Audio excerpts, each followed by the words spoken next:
સમસ્યામાં કંઈ નહીં, છેલ્લા 25 વર્ષથી મારી ઓફિસ ધરાવું છું ગાલો ચેમ્બરમાં, અને ઓફિસ આવીને 1 કલાક પછી મારે ફેક્ટરી જવાનું, એટલે હું સ્વાભાવિક નીચે ઉતર્યો. મારી ગાડી મને લેવા આવી. ગાડી લેવા આવી એટલામાં એક કોન્સ્ટેબલ ગાડી પાસે આવીને ઊભો થઈ ગયા અને કહે કે ભાઈ તમે ગાડી પોલીસ સ્ટેશન લઈ લો. મેં કહ્યું કેમ, એવું શું થયું ગાડી પોલીસ સ્ટેશન લેવી પડે? તો કે ગાડી વચ્ચો જ ઊભી છે. મેં કહ્યું ગાડી વચ્ચો થઈ સાહેબ, મને લેવા આવી છે અને 2 સેકન્ડ થઈ છે.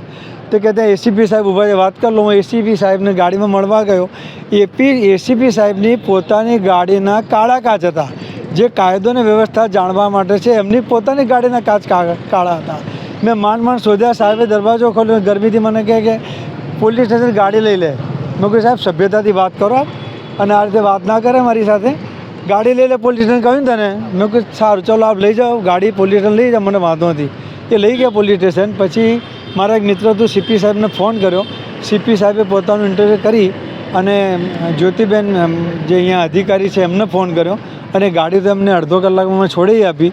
પણ મારો પ્રશ્ન એ છે કે મારી મર્સિડીઝ એમને લઈ જવાનો અધિકાર શું?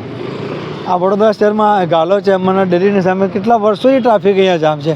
તમે ગમે ત્યારે અત્યારે પણ આપ જોઈ શકો છો, આ ગાડીઓ જે ઊભી છે એ શું ટ્રાફિક નિયમનથી ઊભી છે? એ ના દેખાય, મારી જ ગાડી દેખાઈ ગઈ. 2 સેકન્ડ માટે ઊભી રહી, એમાં જ દેખાઈ ગઈ એમને. બીજી વાત કે એમને ગાડી લઈ જવાનો અધિકાર કોણે આપે છે? પોલીસ ડિપાર્ટમેન્ટમાં, પોલીસ ખાતામાં કયા કાયદાની જોગવાઈ હેઠળ મારી ગાડી પોલીસ સ્ટેશન લઈ ગયા?